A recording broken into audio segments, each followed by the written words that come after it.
Karena apa? Kita nggak tahu bagaimana interaksi obatnya. Pasien harus cerdas.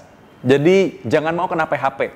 Gimana caranya? Karena banyak orang yang mungkin oknum-oknum ini itu menjual obat suplemen yang mengakunya herbal, tapi sebenarnya klaimnya atau dibilang ini bisa menyembuhkan ini itu nggak seindah kenyataannya. Jadi karena itu harus hati-hati. Gimana caranya? Ini akan saya bahas.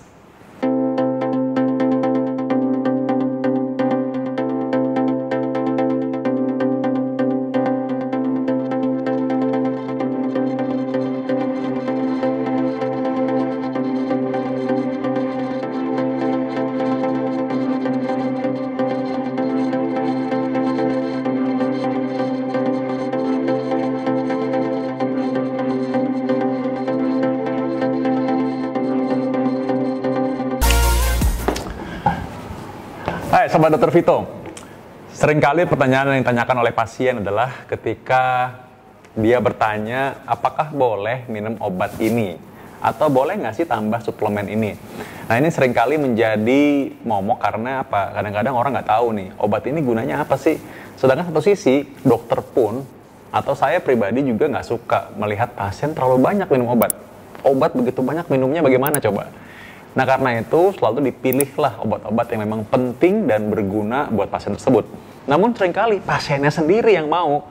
Jadi dia yang minta sendiri, mau dong suplemen ini, mau dong minum ini, katanya bagus nih. Apalagi misalnya ada iming-iming bahwa, hey jangan minum obat terus, kalau kamu diabetes benerin pankreasnya, misalnya begitu.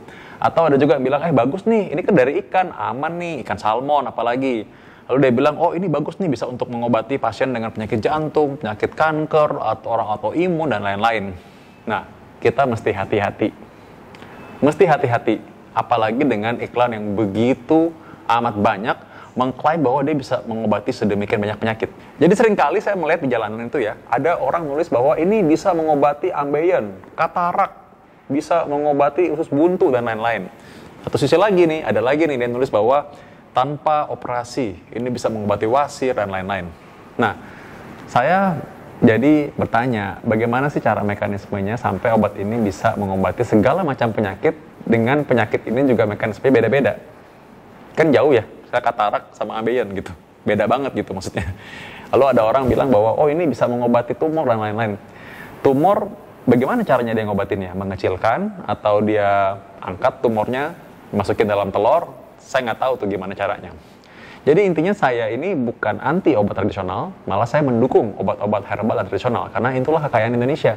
Kita punya berbagai macam tanaman yang tumbuh secara alami dan bahkan bisa dibantu untuk bisa dibudidayakan, dan itu punya khasiat yang bisa menjaga kesehatan ataupun mungkin membantu penyembuhan. Tapi klaim yang berlebihan terhadap obat herbal ini sangat berbahaya, karena bisa membuat seorang akhirnya PHP gitu. Jadi dia akhirnya mungkin menghentikan pengobatan yang harusnya dia lakukan dan dia ganti dengan obat-obat yang dia tidak tahu bagaimana khasiatnya sebenarnya. Contoh misalkan sekali lagi saya bilang bahwa ada obat-obat yang mengklaim menyembuhkan segala macam penyakit.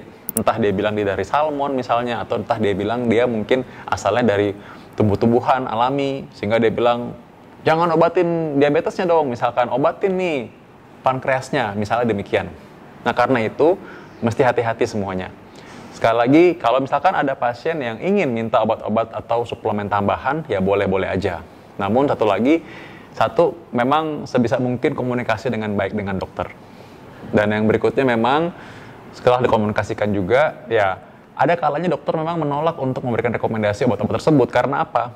Kita nggak tahu bagaimana interaksi obatnya. Kan di dalam perut kan nyambung tuh. Nah, mungkin memang ada orang yang bilang, kalau di perut katanya setelah 2 jam boleh tuh aman-aman aja. Iya, kadang-kala memang mungkin saja demikian. Tapi ingat bahwa setelah dari dalam perut diserap, itu kan masuk dalam sel, masuk dalam peredaran darah, kan bisa aja terjadi interaksi juga. Jadi karena itu tetap hati-hati. Dan kita nggak pernah tahu tuh bagaimana interaksi obat tersebut dengan obat-obatan yang memang sudah lazim digunakan untuk penyembuhan. Lazim artinya sudah diteliti dan terbukti bahwa memang bisa berkhasiat menyembuhkan.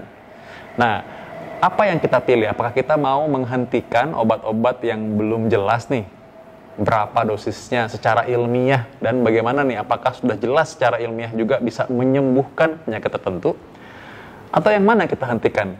Masa obat-obatan yang udah jelas secara statistik, udah lama dikenal, memang bisa memberikan efek, misalnya mengencerkan darah, memberikan perlindungan anti serangan jantung, atau bisa memberikan keuntungan untuk mengurangi kadar kolesterol. Kita mau ganti dengan suplemen-suplemen yang belum jelas khasiatnya. Karena itu saya bilang bahwa masyarakat harus cerdas, hati-hati, dan ingat bahwa izin beredar itu kadang belum tentu sama dengan klaim yang dia bilang. Kadang izin beredarnya ternyata hanya sebagai suplemen, atau izin beredarnya ternyata hanya sebagai untuk imun tubuh, misalnya demikian. Tapi dia mengakunya ketika menjual, ini tuh dapat izin nih, izin beredar udah jelas nih. Apalagi dia membawa-bawa, misalnya dia membawa-bawa nama BPOM misalnya. Ini diizinkan BPOM beredar, tapi BPOM sebenarnya memberikan izin beredar untuk hal yang lain. Namun dia mengklaim begitu banyak bisa menyembuhkan penyakit-penyakit. Karena itu kita bisa teliti tuh, kita bisa lihat izinnya apa sih sebenarnya yang beredar. Dengan demikian kita melindungi diri kita sendiri. Jadi ingat bahwa semuanya boleh, itu hak Anda pastinya, tapi untuk keamanan Anda sendiri, maka Anda perlu meneliti sendiri dan melihat apakah benar khasiat obat ini demikian, apa buktinya, dan apakah benar izinnya itu sesuai dengan apa yang diklaim atau dikatakan oleh yang menjual. Dapatkan informasi medis langsung dari Dr. Vito dengan subscribe channel YouTube ini. Anda juga bisa membagikan semua informasi berharga di sini dengan cara share ke teman-teman atau kenalan Anda.